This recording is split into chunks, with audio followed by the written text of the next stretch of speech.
You're listening to Podcast PXN, a video game podcast delivering player experience news. Let's go!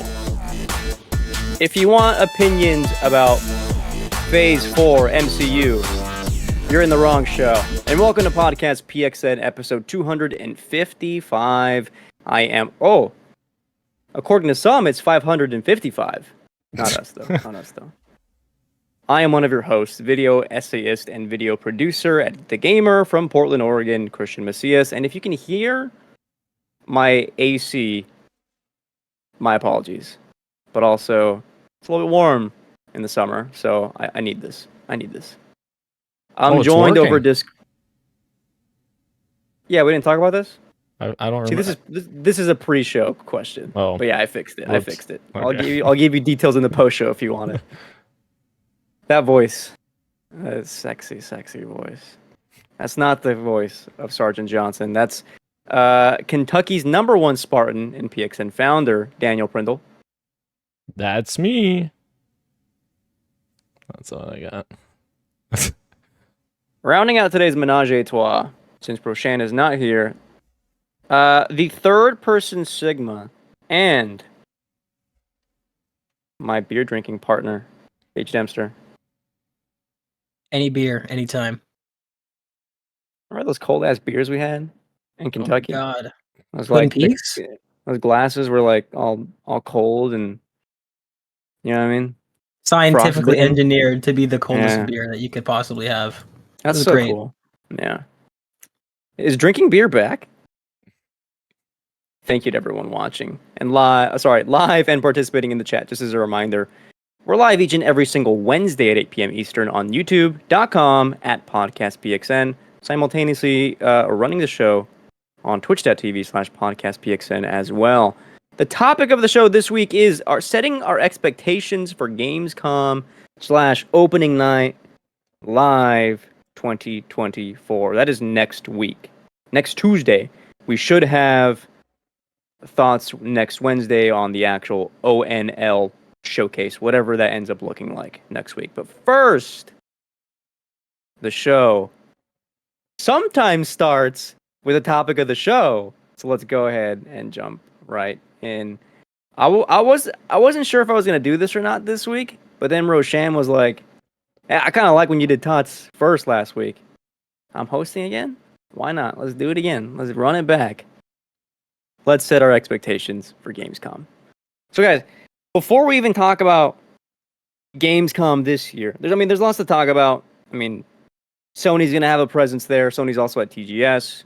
Microsoft has went ahead and like a month in advance was like, we're going to have the biggest presence at Gamescom. Sorry, our biggest presence we've ever had at Gamescom this year. Lots to get excited about, a lot of known quantities, a lot of unknown quantities, but I figured let's go back in time and take a look at the last 3 years.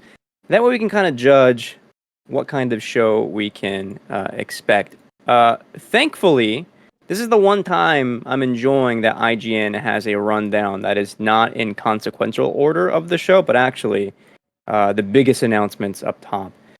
So I linked 3 articles from IGN, 2021, 2022, and 2023, and we can go over like the first 5 from each year.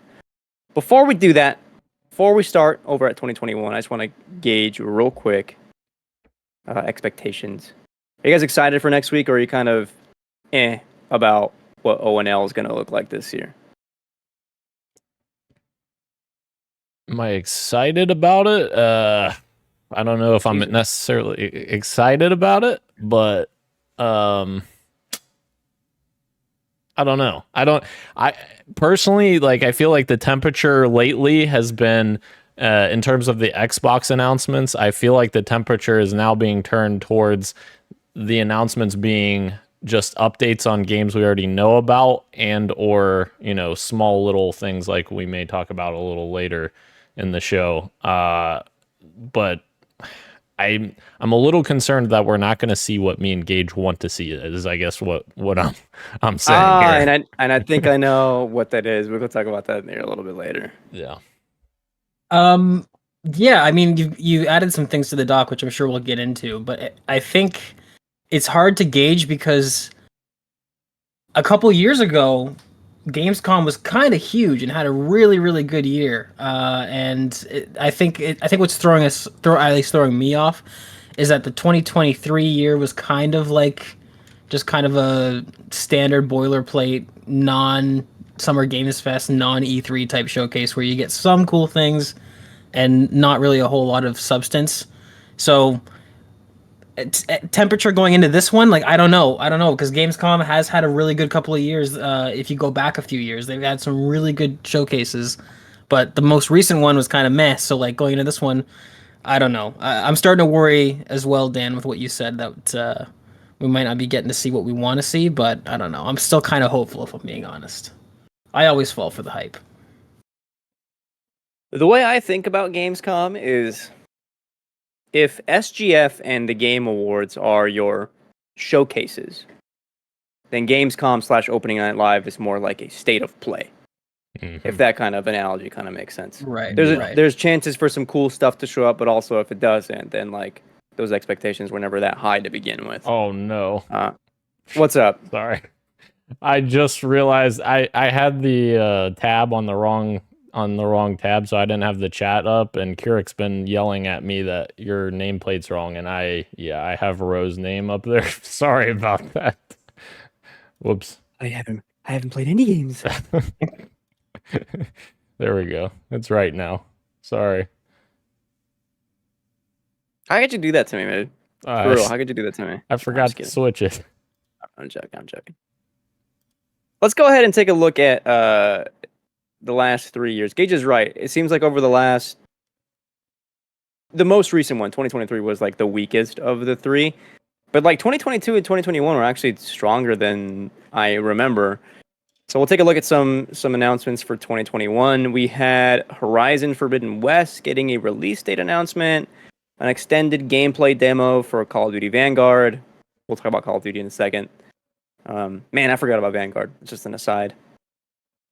Saints Row had a trailer. I don't know if that's a reboot or not. It says Welcome to Santo Yeso. Sorry, yeah. Here, that reboot Saints Row game was announced. R.I.P. to that, I think, studio. Yep. Marvel Suns got an extended look. The first preview for Elden Ring was at Gamescom. And then, of course, biggest for last, for Daniel here, Halo Infinite had its multiplayer trailer reveal at 2021's Gamescom. We'll take a look at 2022 here. Wolong had its official gameplay trailer. Another trailer for High on Life. Extended gameplay, looks like. A new Tales from the Borderlands game was officially announced. That was a game announcement.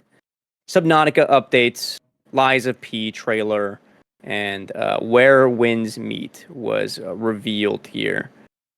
We haven't gotten updates on Where Winds Meet, I think, in a while. Oh, here we go. Forspoken gameplay overview trailer, and then new gameplay for Street Fighter 6. Here's something interesting, though. We got a hardware announcement from PlayStation in 2022's Gamescom. That was the DualSense Edge controller. It was announced at a Gamescom. Look at that kitty tail walk around. Bloody trailer for the Callisto Protocol, a new trailer for Hogwarts Legacy, and a release date for Gotham Knights. Excuse me, I'm sorry, one more. A story trailer, release date trailer for Sonic Frontiers. So some meaty stuff there. A lot of known quantities there for 2022, but some decent trailers. 2023 is like not super hot on anything huge. Stalker 2 had a gameplay trailer. We've been waiting on that one for a while. I think finally coming out November. Recently got delayed, I think. Not November. Vertigo 2. It's a PSVR release date trailer. Billy Bust Up, a musical 3D platformer. Billy Bust Up? Akator... The fuck? Yeah? John Bust Up? Akatori, a Metroidvania. I'm even just scrolling. Not much from 2023.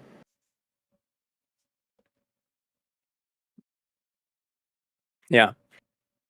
Nothing too exciting here. If I'm missing anything, my bad. My apologies, but it's not very exciting stuff. So, given that 2023 was a weaker year, but 21 and 22 were a bit stronger, I think what you were thinking, Dan, with Xbox's, what you want to see there, if you want to mention it right now, is not out of the realm of possibility. Do you want to say what that is? Well, sure. Me and Gage have talked about it a bunch now, but the Gears collection, I think, has been rumored for many years, and we're still waiting to see that. And then also Fallout 3 / New Vegas remaster remake, whichever happens. I don't know. But yeah, I think we would both be crying for either of those. Full tears. Right. And I mean, it's crazy because it's a bit more than rumors, right? Because I'm pretty sure both of those were leaked in the FTC filings back with Xbox and what was it? Was it the Activision acquisition that all that came out? Yeah. Right. So these games, have it very possibly could have been canceled, could have been shut down or whatever, but they were at one point on Microsoft's sort of planned schedule release to come out. And I mean, both of them make sense, especially recently with the hype around both of those brands, both of those franchises. I'm thinking in my brain, I'm with you, Dan, that like maybe we don't see them, but the way I'm rationaling it is that it's like if we don't see them, I don't think they're coming. Like I don't understand why you'd keep holding on to them, especially Fallout with like the huge momentum that franchise just got from the TV show. If they're not announced next week at Gamescom, I really don't think they're coming. Oh, don't say that. Fuck. I don't want it to be true. I don't want it to be true. There's rumors that a new showcase is going to happen sometime soon. Sometime in the next month. Usually September has some kind of showcase from Sony. The same way Nintendo has something in September. Gotcha. However, with hardware being announced at Gamescom,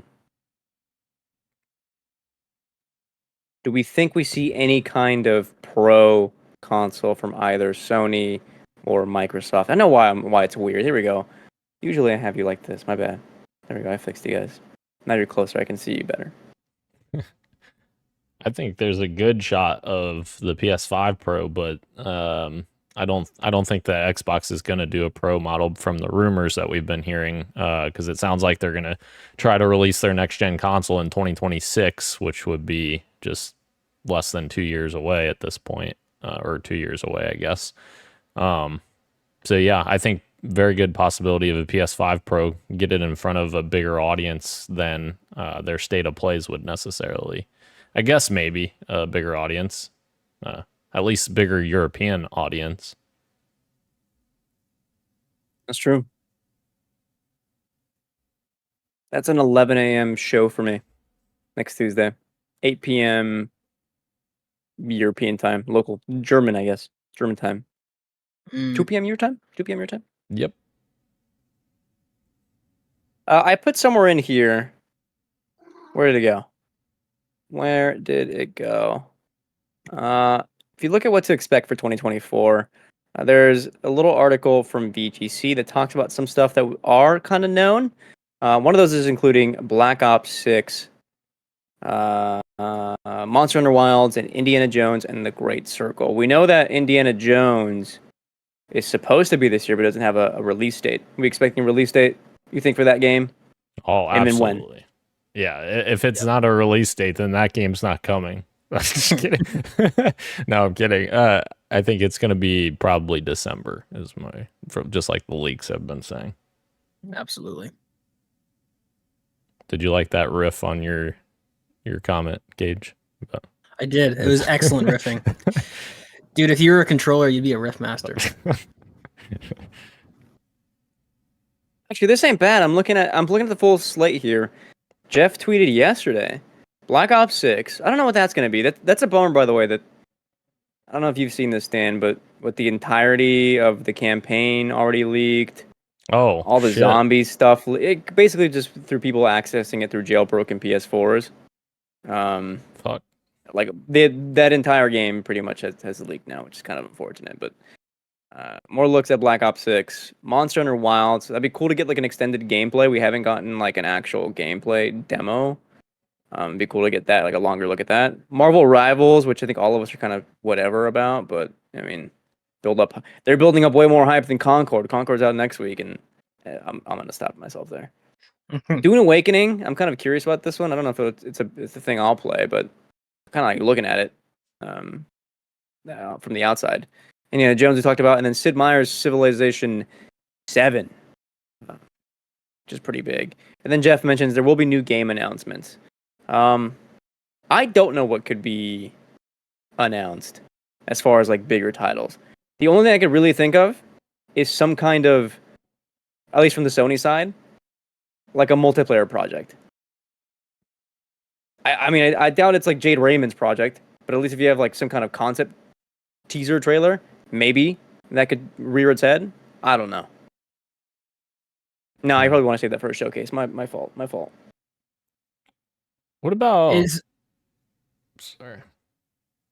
Is opening night live Jeff Keighley? Does he host that? Is that his Yeah. thing? Yes, sir. Yes, sir. What are the chances Neil Druckmann walks on stage to say anything about anything? Zero. I was thinking maybe like Housemark or something like that. Because Returnal, what year was Returnal? Like 2020? Right. 2020? Yeah, but they worked on DLC that came out the year after Okay. for Returnal. So I still don't think know. it's not a bad guess.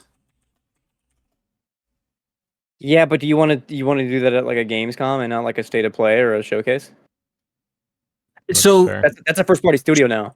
no, you're right. Traditional logic would say that, but Sony has had a severe absence of traditional logic for like the last year and a half. So I don't know. I would agree Yeah, with but- you, but I feel like they got to do something, man. They've been dry. Well, they for the last 8 months. don't because it's like it's just Gamescom and they have a supposed showcase coming out next I month. guess, yeah.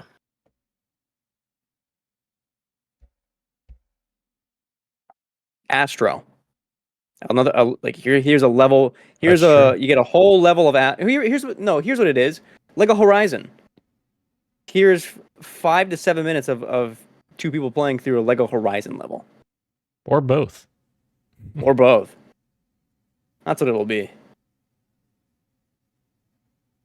Daniel, you made a comment, and this could be a street meet, but we should mention this here. You made a comment that there are rumors, not even rumors, who's that guy? Shinobi was tweeting about how Forza Horizon 5 was going to make its way over to PlayStation consoles. Do you think we see that at an ONL? I would say there's a good chance if that's already leaked that's a thing because Microsoft is notoriously horrible for leaks right before big events. So, and that I guess that makes a lot of sense because really, I would argue there's no arcade racer on PlayStation right now that's really worthwhile unless I'm not thinking of something because obviously Gran Turismo is more simulation. So like I feel like that would cater to a very good audience there. Be a pretty easy win for Microsoft, I think. It's gonna be a huge win, dude. That game's gonna kill on PlayStation. That game is absolutely gonna kill on PlayStation. Is it on Steam as well? Yes. No. Is it? Mm-hmm. Yeah. Or I guess the Windows store, right? It's on both. It's on both, It's yeah. on both? Okay, Yep. okay. I googled opening night live to see what else we might get a look at. Then it looks like the next Little Nightmares game might make an appearance. I forgot that the Until Dawn remake was getting like some first looks. Might get like an extended look at that. Although I'm not very excited about that remake, to be honest. I don't think that's really needed. IMO. Maybe Assassin's Creed hype is tried to get built up through this. What are you smiling at? What are you smirking at? Send some money my way, Ubisoft. I'll hype that shit up. Just kidding. Here's what will not be here, though. Here's what will not be here. No Silk Song. No Light, No Fire. Neither of those are going to be here. Wait, did he say that? No, I'm saying this right now. Oh, you're trying to counter. I gotcha. Sean Murray, you think Sean Murray shows up somewhere? I think of the two of them, that's the more likely. Absolutely, I think it's possible. Mm-hmm. I'm not convinced that Silk Song is an actual game that you can play. How long ago was that game announced? Like 3 2 years years ago. ago? That's insane. Oh, sorry, announced. Yeah. Oh shit! It might have been 2018. 3. Oh You my motherfucker. god. It was I said announced. 2018. It was announced in a fucking video diary in February of 2019. I think that was when it was like a DLC though. That's fair. That was announced as a DLC. When it was announced as a full game, I think it was 2021. Long time. Very long time. But it's also 3 people, so like whatever. Yeah. Sure. Damn. None of us very hyped about this showcase next week, huh? I don't want to get hurt again. That's my issue. I don't want to get hurt again. Yeah. That's what I'm trying to finally rein in the hype because I get hyped for every single one of these, and then and even if they're good, it's like, oh, that was good, but it definitely wasn't what I was expecting it to be. So I'm trying to chill. if the Gears and fucking Fallout thing are there, instant winner for me. But Yeah. I'm not gonna hype my. That's why I was saying like I don't think they're gonna be there to try to temper my own expectations. Hear me out. Hellblade 3. No, I'm just What? I'm joking. Relax. Project Mara is actually Hellblade 3. I don't want to see anything from Ninja Theory for a little while. Like I want them to like reevaluate just a little bit, just a tiny little bit, especially since they lost like their studio lead like quietly 2 years ago or whatever. Anyway, I digress. Let's move on over into our news of the week. We got 4 items here for you guys. It's a bit of a smaller news item. This came on my radar this week. I saw a TikTok of a Modern Warfare remastered mod coming to PC. It's called the H2M mod, and it launches this Friday. It is a fan remake of Modern Warfare 2 built within Modern Warfare Remastered, and it has a bunch of twists.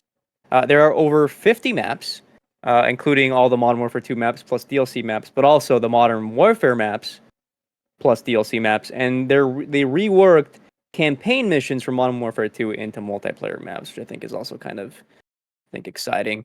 There's a progression system built into the game, more camos, more custom attachments. There are nerfs, I guess, if you want to call it, where like one-man army noob tubes are like no longer balancing stuff, make it a bit less annoying. And I'm very excited about it. It looks super fun, and it quickly built up a lot of steam this week because it literally went up to the number 1 top-selling game on Steam and then went down a little bit. Now it's the number 2 top-selling game on Steam. The only thing that's less chill, Gage brought this to our attention, is that Modern Warfare Remastered is currently kind of broken on Steam. You got to fix your files by booting it in safe mode and doing some weird shit, but once you get past all that, hopefully you're good to go.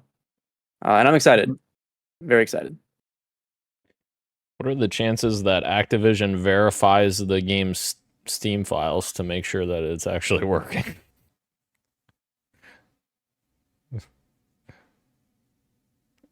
What are the chances? What are the chances these errors started popping up when Activision saw how popular these modders were getting? Oh. If this mod gets shut down, I'm gonna cry. That would suck. That would suck a lot. They're not We charging got- for it, right? No. Okay. Yeah, No. I think they're covered then under fair use, right? I don't know. It's. I feel like it's so the waters are so murky. Like because I've seen a lot of things where not a lot of mods will charge money, and I still feel like a lot of big ones get shut down. Depending, it just feel like depends on who owns the franchise and how much of a dick they want to be. That's true. Disney, notorious for shutting shit down. Yep. Nintendo. Yeah. The ninja lawyers, man. They get a whiff of you. They're coming. All this to say, there's going to be a lot of COD being played by us with the H2M. We've got Black Ops 1 zombies to play. And then the Black Ops 6 beta, I think, launches in 2 weeks. The game coming out later in October. Dub, I guess? I don't know. I'm kind of excited to check all these out. Is Modern Warfare 2 back? Okay, all right. I want your guys' take on this. I didn't bring this up or even share it, I think, at all. But I think Dan was talking about it.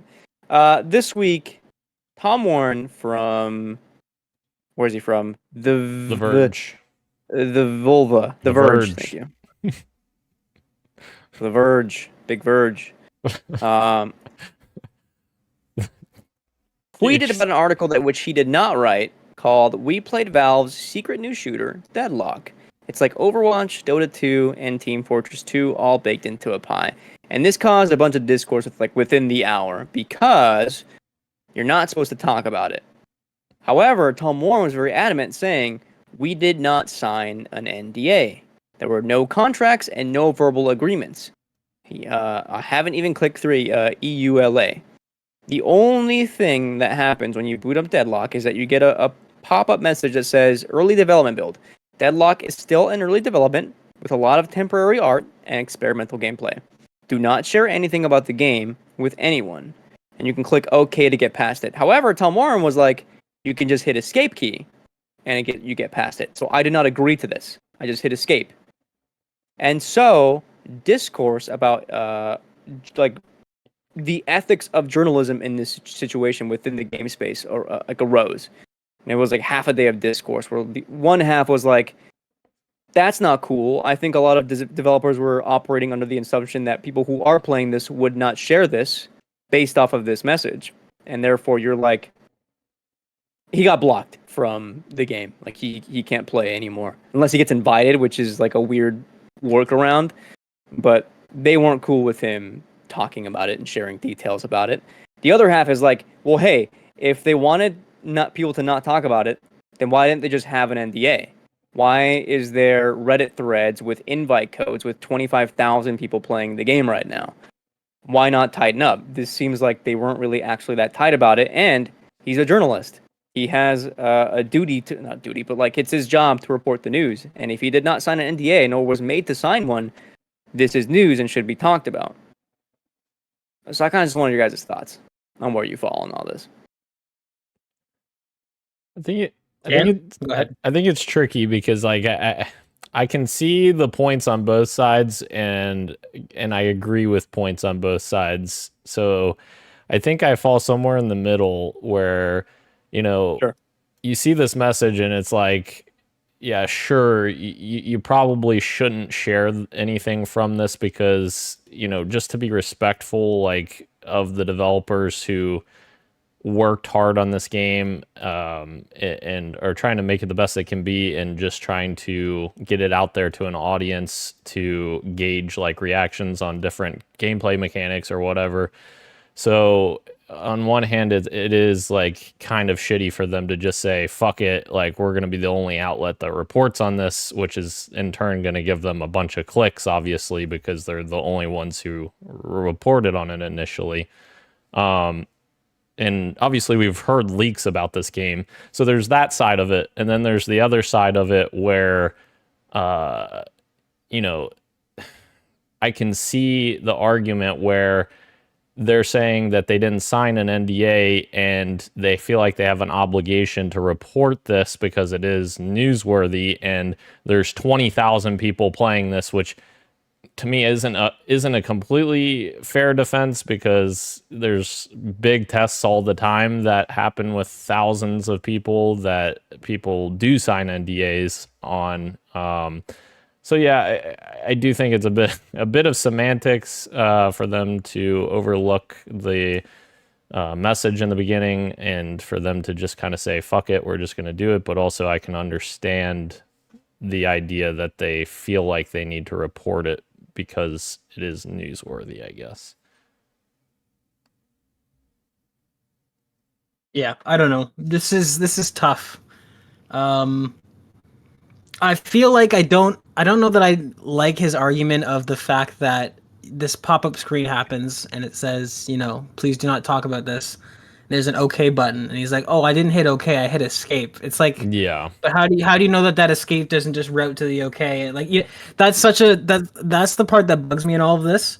But I Yeah. totally agree with the fact that, I mean, you're a journalist, you're playing a game from one of the biggest video game studios ever that's ever existed, one of the most influential and important video game studios.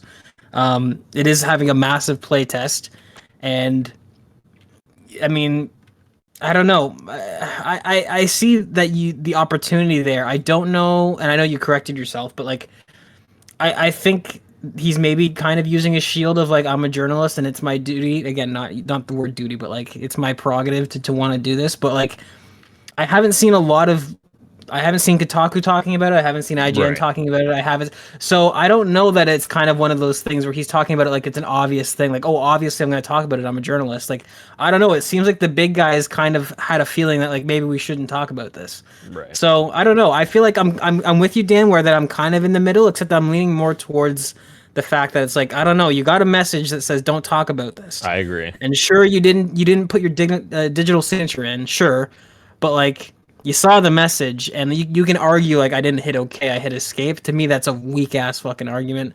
I don't know. I think, but I'm also not gonna lose any sleep for Valve. Like, Right. that's where the semantics comes in, right? They are a massive company, and I think they know that people are gonna talk about it. I just don't think maybe they weren't expecting, a write up from from a journalist like this. I don't know. I'm curious to hear what Christian has to say with this. Oh. You're muted, brother. Why me? What do you want me to say? Oh, I don't know. What? I thought you were on the podcast to talk about video games. My bad. Why bad. Our Why do I- question is, why didn't the gamer leak this? What funny? I do have a take. As someone who has now like spent a little bit of time on the industry and has been like behind the curtain on some of these things, I tend to operate as like a personal, like, the way I maneuver my ethics of journalism is like, I operate under the assumption of off the record, but many people do not, because unless that kind of thing is said or spoken at like events, then they can fully operate with the assumption like, I can run this. I don't think that's a good way to go about it. I think, like, if I heard something that like from other developers, like a conversation that should not be made public, and I heard about this in a public space, I would do something like reach out to them and be like, "Hey, I overheard this. Either can I talk about this, or I'm going to talk about this. Do you have a comment to mention?" Right? And the way Tom Warren went about it, I think where Gage was like coming off it, like it comes across as a little bit smug and a little bit like, well, I cheated the game, so like I'm good. Where in reality is like, well, I don't know, he might face a little bit of like a blacklist from an outlet or two. I you know what I mean? Like I don't know. Now, to be clear, this isn't Tom Warren. This is Sean Hollister who did the article and was the one playing. Tom Warren just That's fair. retweeted it. Yeah, but Tom Warren was also defending. Yeah, I almost said Tom Holland. Tom Warren was also defending the fuck out of this on his Twitter. So I'm not defending Tom Warren. I just want to be clear that that's the Sean Hollister. Yeah. As far as I know, I think Tom Warren also got like he's the one that got the block on in the game, where he can't matchmake anymore, but he got invited via I did get blocked. I thought that was Sean Hollister because he posted at the bottom his update and shows that his gamer tag and it was is Sean's banned. Yeah, Starfire 2258. Let's see here. Then my fault. Yep, Starfire 2258. Yep. Yeah, hey, that's me. Screenshot by Sean Hollister. Yep. No, that's not Tom Warren. Turns out Valve was not fine with me trying deadlock with friends. I've been banned from matchmaking. Oh well, please feel free to. Yeah, well, of course. I don't think you were banned for trying deadlock with friends. I think you were banned for writing a story about it. Right. Which comes back to the smugness that you mentioned. Yeah. Anyway, there's a lot of gray area here, but I think it's interesting to at least talk about because it is an interesting one. Speaking of interesting takes, the Borderlands movie is now out to the public. Currently sitting, let's see the Rotten Tomatoes score. I linked it here. Let's see if it's been any change since I linked it into the Google document. The audience score is sitting at a 52. How? Oh, it's and the critic score has gone up from a whopping 4% to a 9%, still in the single digits. One of the worst movies of the year, and I didn't link this in, but it is on track to become the biggest flop of the year, costing millions and millions of dollars to make and not getting the return that they would have hoped for. And lo and behold, wouldn't you believe it, none other than #1 Borderlands fan Daniel Prindle went to go watch the movie last weekend, and he has a review for us. What do you think? Jesus Christ. Yeah, $120 million movie. It made, what, $9 million on an opening weekend? That's insane. Didn't make a lot. Didn't make a lot. This movie, let me just say it. Can I just say, this movie is not only one of the worst movies of all time, or it's not even, one of the worst video game adaptations of all time. It's not only the worst movie of this year, it is the worst movie I've ever fucking seen, and I never want to see anything from it ever again. That's how bad it was. And I'm a decently big Borderlands fan. I enjoyed the first game a lot. Yeah, #1 apparently. And the second game was awesome. Third game I enjoyed. It was fine. But this fucking movie just shits on everything in terms of the universe that game is, and nothing made sense. The casting was atrocious.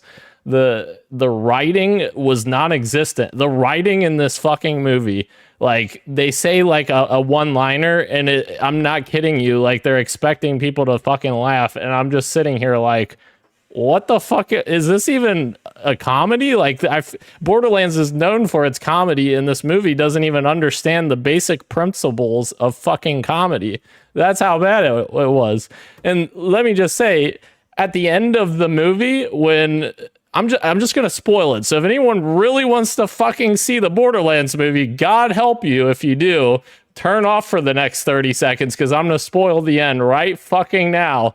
The last 30 seconds of the movie, fucking Roland said, Kevin, played by Kevin Hart, atrocious fucking casting for that role, says, "Let's go get drunk." What? That's not even nowhere. That's not even close to what Roland's character is in the game. Let's go get drunk. Okay. How about you? The line really bothered you. This was stupid. That's just the best example of the entire movie, that there was a whole lot of that where it didn't make any fucking sense. Right.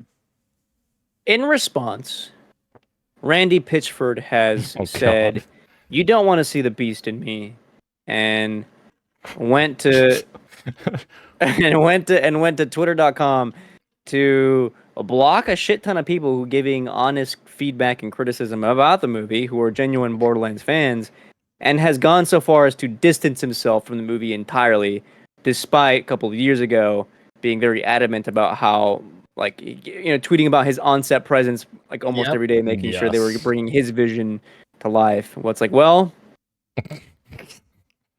they sure did it. I mean, that's his vision of Borderlands, and that, you know what? That's the most damning thing about this whole fucking thing, and it infuriates me. I'm sorry, I'm not trying to take this over, but that's what fucking infuriates me about Randy Pitchford, because the man on Twitter constantly acts like he's the fucking brainchild of Borderlands, that he's the reason why it exists, and that he's the fucking Borderlands Jesus.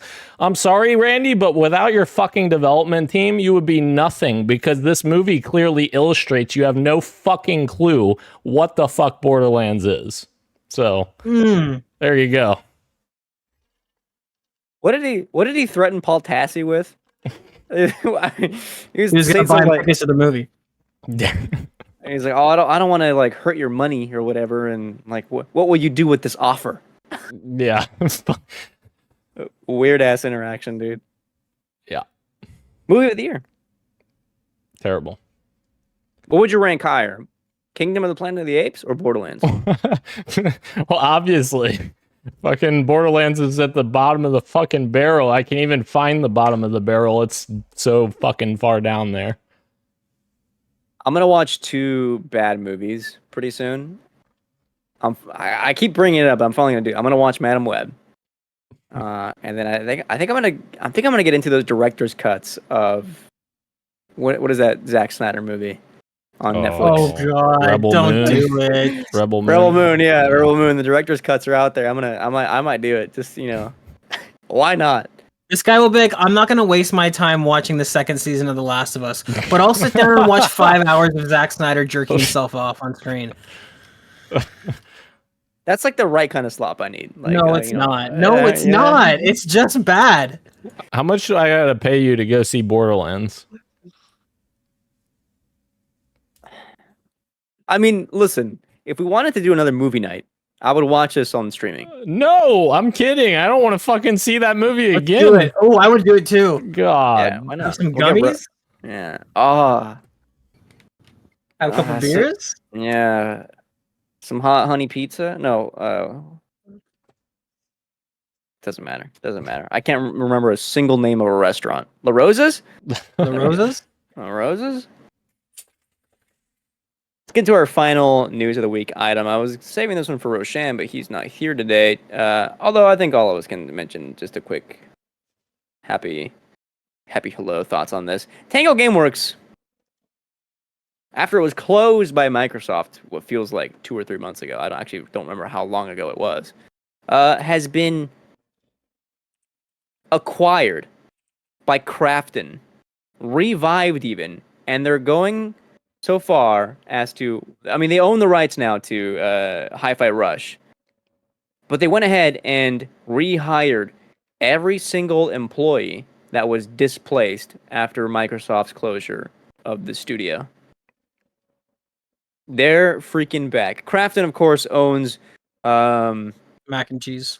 they Damn it, that was good. That was fucking good. God, why are you so far away right now? Come here. They publish a lot of games from studios from the PUBG universe, Striking Vipers. No, sorry, that's the Fit game from that fucking Netflix show. Striking Distance? Striking distance. Striking Distance, yes. That was the Black Mirror episode where Anthony Mackie and that other dude start like having sex in the video game. That it was. Yeah. Yeah, that's Striking Vipers. Anyway, sorry. Striking Distance is Callisto Protocol. There's another game that they published. PUBG? Dark and Darker, I think, is also published by Krafton. But now Tango Gameworks lives under them as well. Hopefully, they'll get the freedom to do whatever they want Tango to do over with Krafton. Maybe even Hi-Fi Rush 2, since they have the rights there. They can explore a potential sequel. Because I think they were working on that anyway with Microsoft. They were in the pre-pitching phase. So, very cool, man. Very cool. I think this is good news. Callisto Protocol didn't do super well, like commercially or critically, but if the next Tango game gets the same kind of push that game got, it's a recipe for success. Like if they get that backing, I think Tango can flourish under Krafton. Yeah, and like the other thing, like we even talked about this. I remember that. Why the fuck didn't Microsoft just sell Tango to someone? Like why did they? I imagine maybe there's a monetary reason, like some legal person somewhere said Legal thing. Yeah, you can get a tax write-off or some bullshit. It's like it would have been so much better suited just to sell the studio. But anyways, I'm very excited about this. Very happy about this. Me and Ro were very big adamant fans of Hi-Fi Rush, saying it was game of the year last year, or at least I was. So, I just want to throw that out there. And I'd be super down for a sequel. One of the games you beat last year. Fuck you. The only game. Nice. I would love if they would also acquire the Evil Within IP from Microsoft and let Tango do that as well. That'd be sick. I don't know if they'll do that, but especially since that IP doesn't have a lot of weight to it. But man, I want some more Evil Within. What are you gonna do when when Hi-Fi Rush 2 comes to PlayStation and PC, and that's it? Only to those two platforms? Nah, I'm joking. Oh. I'm joking. I'm joking. I mean, I guess I'll play it on one of those two platforms. I'm joking. It was like a dig back at Mike. You fucking close our studio. I mean, it could Fuck happen. you. It could happen. You say it jokingly. I don't know. I don't know. They lose out on some an extra audience there. Possible. We got to talk about how. Oh, hang on. You played 4 hours of Hades and then just like left it for 2 weeks. Hang on. Before we get there, one thing I just thought of, they could easily just release Hi-Fi Rush. Oh wait, it's already on PlayStation. Never mind. Did that come to PlayStation? Yep. Okay. Fuck. Never mind. Sorry. I'm with you, dude. That feels like a rumor that's like, oh, it's coming soon. Right. Yeah. Let's quickly go over our quick bites before we get in, close out the show. I mean, we got more stuff after, but you know what I mean. Balatro, it's getting its first content update in 2025. People are very hotly anticipating it, including myself. Taking a while for it, though, because, again, it is just one guy who developed this game. But he does mention Local Thunk, who says there are 2 more surprises on the way for this summer. Some smaller updates, perhaps, but a big update. It's going to be very exciting because that game is already super, super deep. I think, fans of Vampire Survivors also would enjoy games like Balatro. I can't remember if we talked about this last week or not, so I just threw it in again anyway. Meta has closed down Ready at Dawn, developers of the Order 1886, the Lone Echo series in VR, and also we did talk about it last week. We talked about like the God of War PSP games that Ready at Dawn made as well. So yeah. Yep. My apologies. Marathon, hearing some scuttlebutt that supposedly the sentiment around Bungie is that Marathon is not looking great. Sources are reportedly pessimistic about the PvP game hitting its current deadline. I don't know what the current deadline is since it has no date. Internal deadlines will probably be somewhere around. I don't think it'd be like fall 2025. I doubt, but like spring 2026, maybe summer 2026. I don't know. I think it would be next year. I think that their deadline is fall 2025, and that's what they're concerned about. Sure. Because that game was announced, 2022? So it's already been over 2 years since it was announced. No way. I believe. No way. That would make sense. 2023, sorry. 2023. Okay. So it's been over a year and a couple months. I wonder how much work they had done when they announced it. I would say it was still cooking because like prototyping phase, you think? Yeah, because it was just a CG trailer that we got. That's a shame. That was a sick ass trailer though. I love that trailer. I liked it too. I won't lie to you. Arrowhead, developers of Helldivers 2, were coming under some fire from Helldivers fans, unhappy with recent balancing updates to the game, saying they're nerfing too many weapons. And this like caused like an interesting tension where developers are kind of wanting an experience where you're kind of like more struggling and in the shit, and players are wanting more of an experience where you're like able to kill a bunch of shit. It's still like having to deal with a bunch of numbers of bugs, but you're able to kill them with less resistance than otherwise. And so there's again negative Steam reviews coming out of this. A lot of flack on YouTube and Twitter comments. So Arrowhead went ahead and addressed some of these and was like, hey, we're going to re-examine how we approach balancing from here on out. The way they're doing it is kind of interesting. They're going to have people opt in for testing of balances for future updates and get feedback before and pushing out any sort of update. I'm sure other games do something similar, but I just haven't had a big game like this do it and like having my eyes on it like this. So I thought that was really cool.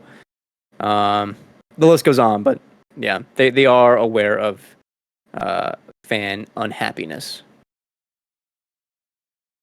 I think the problem with Helldivers 2 is that the atmosphere and the vibe of the game is much more kind of silly and casual than the gameplay loop that that the studio clearly wants to have. Like they kind of want this to be a grueling kind of like, you need to be communicating at all times, you need to be managing your ammo, you need to do this, but like when you get in and you hear the character voice lines and what's actually happening, I feel like it's kind of conflicting. I don't know if that's maybe where the community is. I we all sang the praises of this game when we tried it when it first came out, and I stand by those praises. The game is great, but I have had issues with the way that they balance this game from day one. They have always leaned on the side of like, you guys are having too much fun. Let's nerf it. Let's slow things down. Let's do this.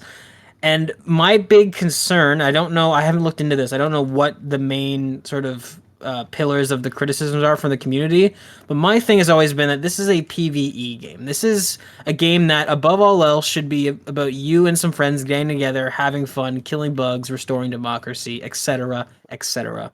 And I don't know that this game necessarily has the stakes to like warrant me sweating every match. Like, there's not enough.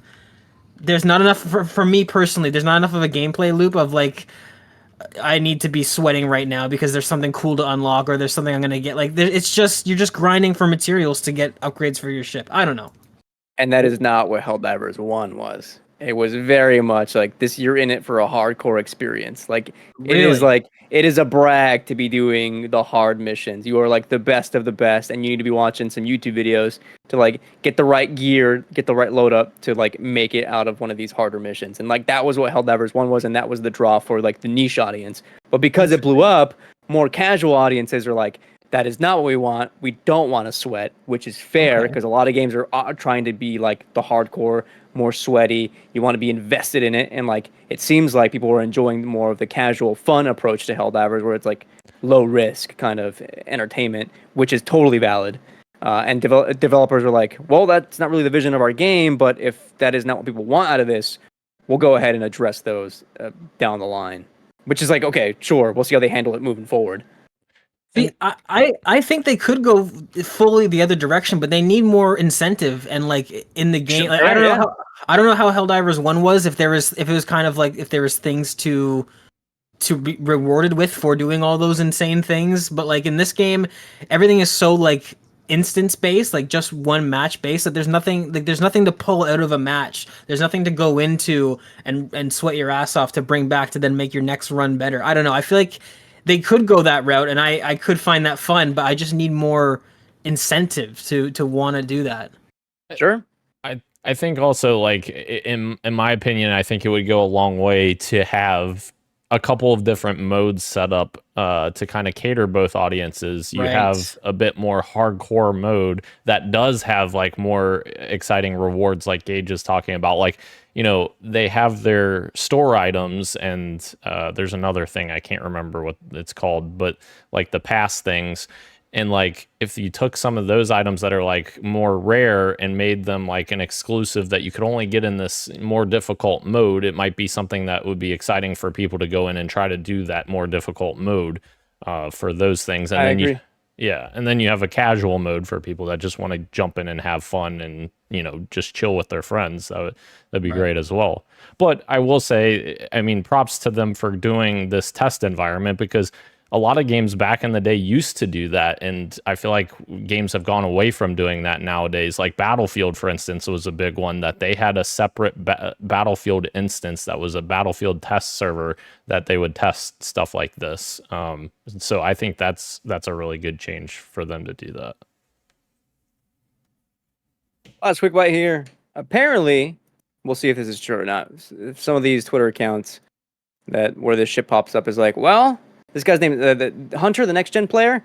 Some of his stuff is like one of these like fan accounts where I don't know if I believe this or not, but this seems like it could be likely. Apparently, the PlayStation Store is testing a new user game review system akin to something like Steam, and I think Xbox Store as well, where you can go in and review games as like a user, right? The audience score, which I found out the Epic Game Store is terrible at this. They'll highlight 3 critic reviews from like if you go like look up Fortnite on the Epic Game Store, they're from like years ago, pre-COVID reviews. There's 3 of them, and if you click see more reviews, it takes you to the Open Critic website where you have 16 critic reviews, and that's it. Like if you want like fan feedback, fan reviews from today, there's no way to do that unless you're looking for that outside outside that store or whatever. That's crazy. Two things before we close out the show. Fantasy Critic check-in. I don't think there's anything that happened over the weekend. I could be wrong, though. There's one Any thing. of us check? There's one thing. One thing in the history. Dan must have dropped something. No, not me. Gage must have dropped something. Gage had Replaced, didn't he? Replaced was delayed. Well, he dropped. I did not have Replaced. I have Replaced, yeah. Okay, so Dan is dropping Replaced this weekend. He already has a bid in, I'm sure. I do, yes. Let's see the league history. Let's see. August 10th. Maidenless Gaming, that's Gage. He picked up a game. A Quiet Place, The Road Ahead. No way. I don't know about that. Wow. It's a little dicey. I need points. I need games that are coming out soon. And, you know. I don't know about that. Hey, man. Why don't you just worry about Replaced? How many dollars you got left? 3? Why don't you worry about getting your replaced? All right. I have just enough money to replace Replaced. So stupid. If any other game gets delayed, dude, you're fucked. Dan. That is true. That is true. Although you say fucked, but I won one year with having Forza Motorsport in my starting lineup, and it didn't come out.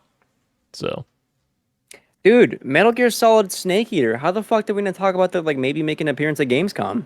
Oh, hell yeah! It's gonna sneak in. Dan, this is one for you real quick. There was one review that leaked ahead of time for Black Myth Wukong, and they gave it a 4.5 out of 5. Let's go. They very much enjoyed it, so things are looking good for Wukong, I think. Hell yeah. Next week, right? We should have reviews next week. Yeah, game's out next Tuesday, so I'm assuming reviews would come out either Monday, between Friday and Monday. Yeah. Hell yeah. All right, before we close out the show, Daniel, what have you been up to? Yes. What you got for me? Other than watching the atrocious Borderlands movie that I would never recommend anyone watching in their entire life, I've been playing just Halo Infinite, and you know, Gage literally joined my Xbox party. Okay, I'm sorry, I played NHL 24. I played one match against Glenn. He beat me by 1 goal, and that's that. But I was your ass kicked. No. I was in a party chat because I always join party on Xbox because I'm on Discord on my phone connected to my headset, dual connection. So I always join a party just to make sure people don't get double audio from me. I was sitting in a party playing Halo Infinite, and Gage joins me at work, and he's like chiming in, and I'm like, Gage, what the hell? What did I chime in about? And he's like, oh, why are you not playing Hades? And I'm like, Gage, I haven't played Halo in so long, and I had to freaking fix for it. You know, I had to get my shit in. And then you know what? I made an amazing clip on Twitter that you can watch right now. You made an okay clip. Oh, come on. That was cool. It was cool. Anyways, you know what'd be cool is if you beat one of the games that you bought. That's true, actually. I would like that. But, you know, Hades, I can't beat it because it's a roguelite, so I don't know how I'll you ever can. beat that There's a story. But I can't beat it. You can. There's what are he bought like 2 4-hour games. That's true, and I've got both of them halfway completed. I saw how many hours, Gage, you had in Hades, and that was impressive. How many hours was that? It was almost 200. I fucking love that game, dude. Yeah. I was at like 30. Wow. So I'm the real Hades fan then. For sure. I Let's can't wait to get really into Hades too. I know. I'm waiting for that full release. I think. Same. Yeah. Me too.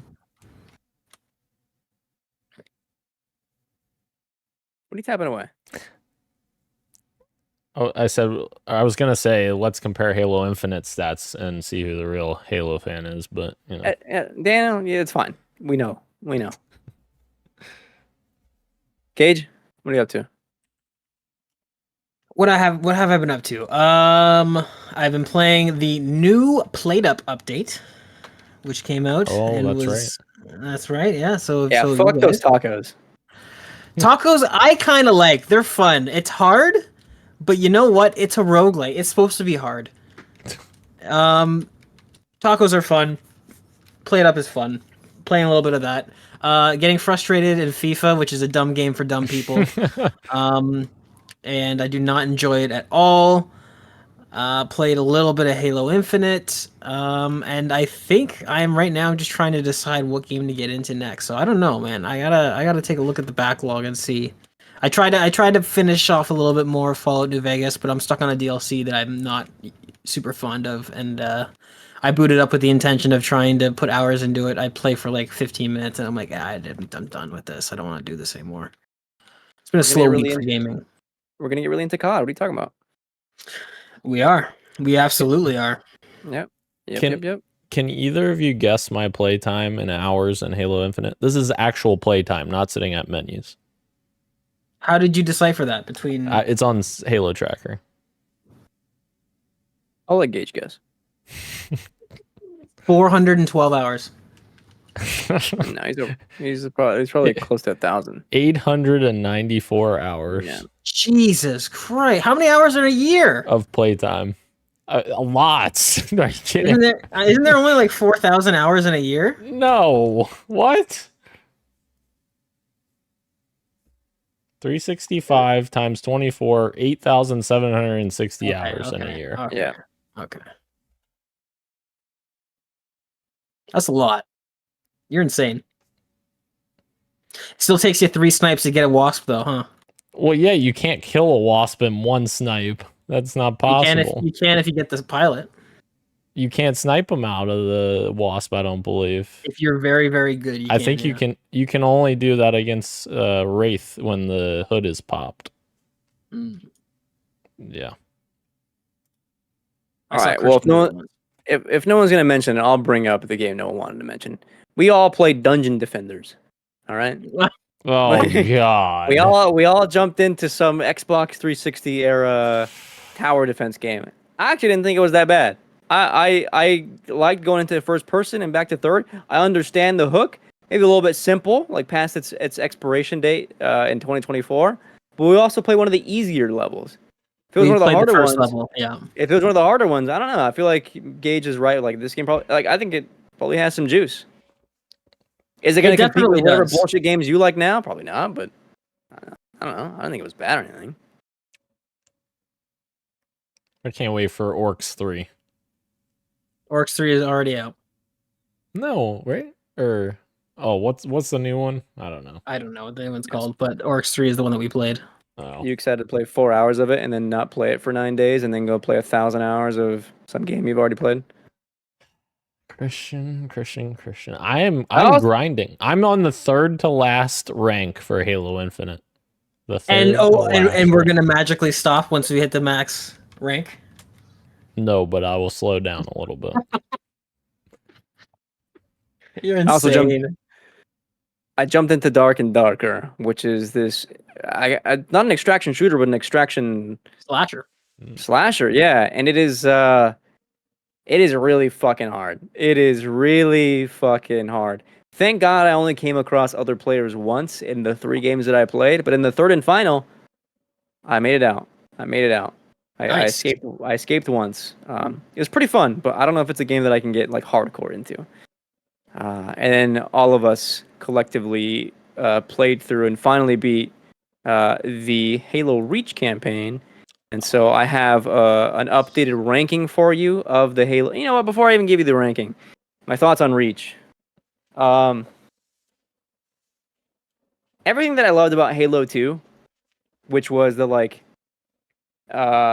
for me, more foregrounding and kind of bit more seriousness with the way they handle lore and characters and conversations than maybe like the first one and a little bit with the third one. Don't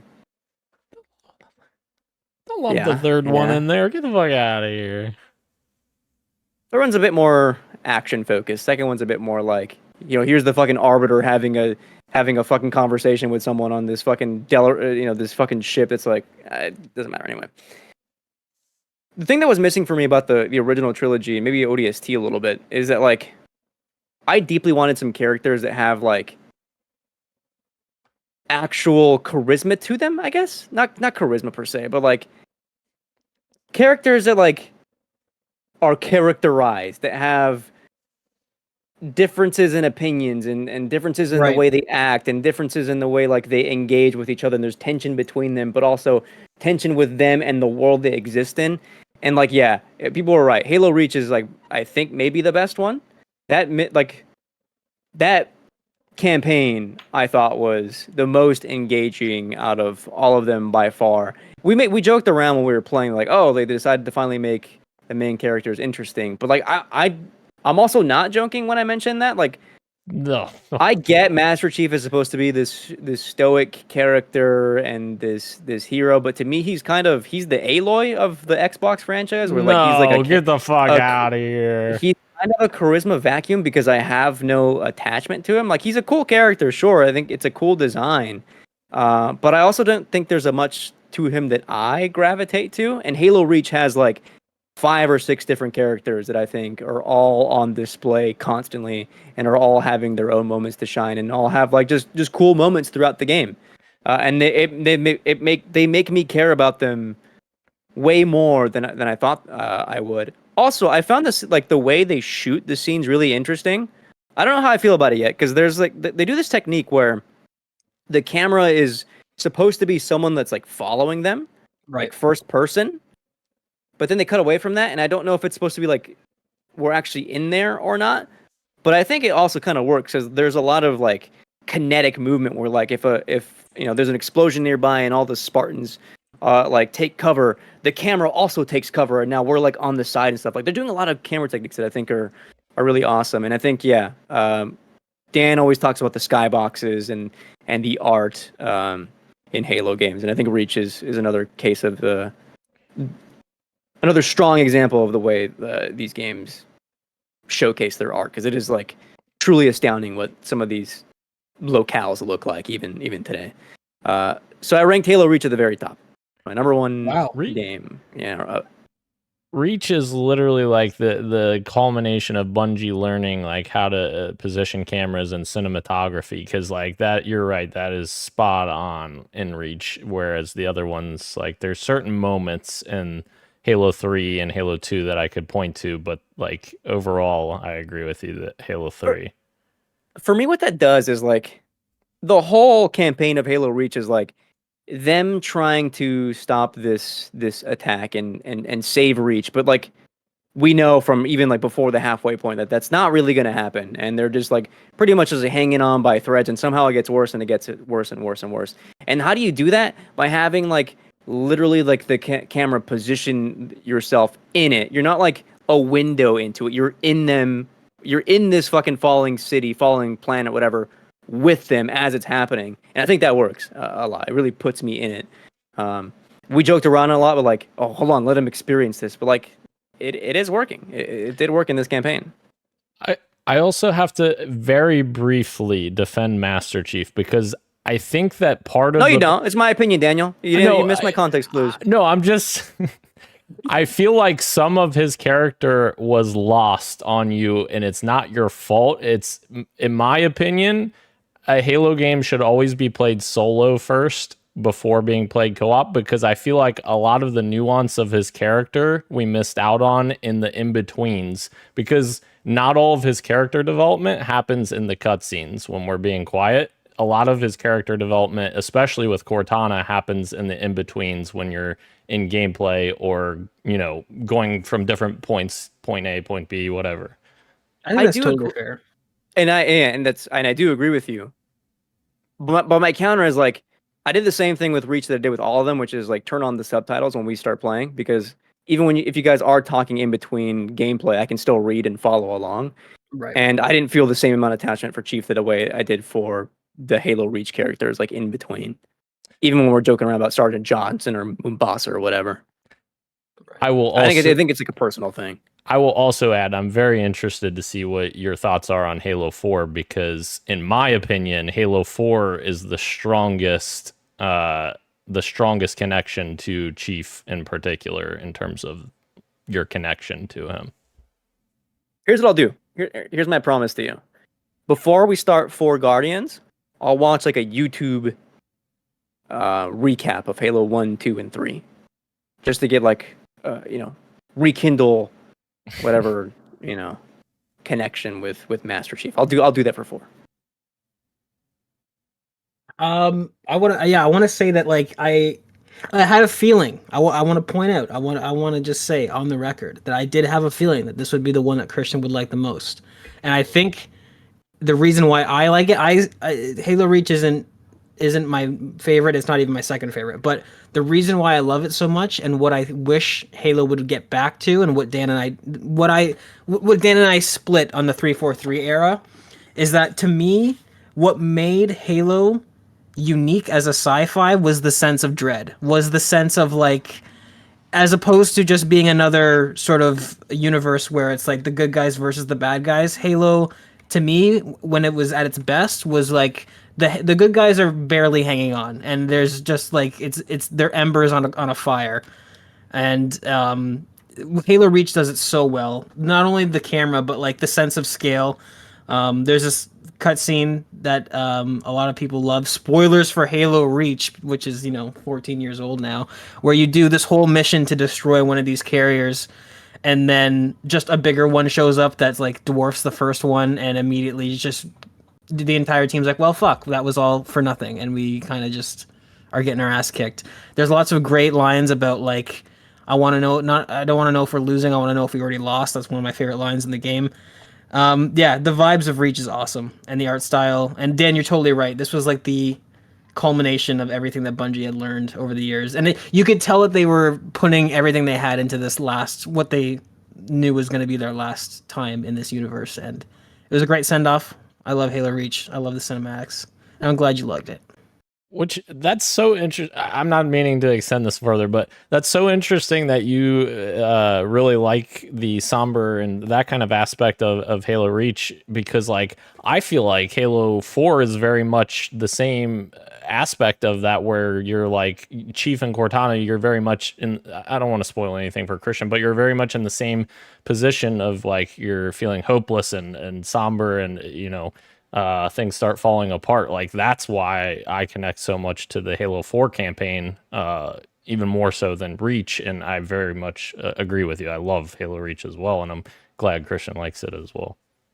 Can I say, I'm really curious about 4 now, because the stories that I gravitate to are not power fantasies per se. I like a lot of stories that, like, somber is one thing, but I think I like narratives where like, damn, things just got really bad for the protagonist. How are they going to get out of this next? And then it gets worse, and then it gets worse.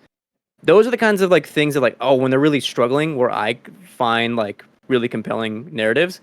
And if 4 is like similar to that in some kind of regard, I might gravitate toward it a little bit more than the original trilogy.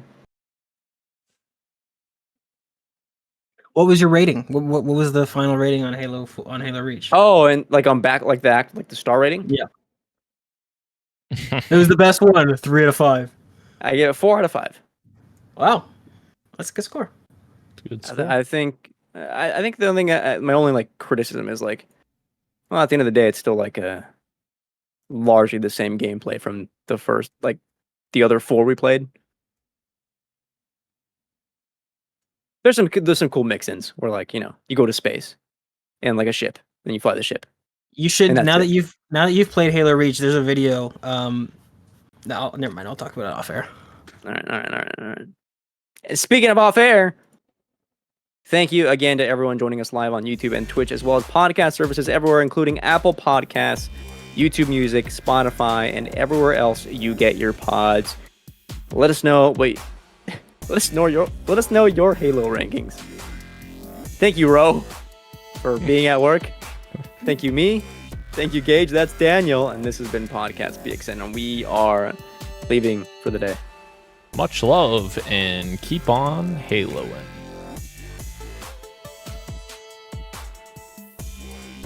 Spartans never die. Halo took down the Paramount Plus TV division. We forgot to talk about that. Hirik, thank you very much, as always. There might be a truth to that. It was the most expensive TV show ever made.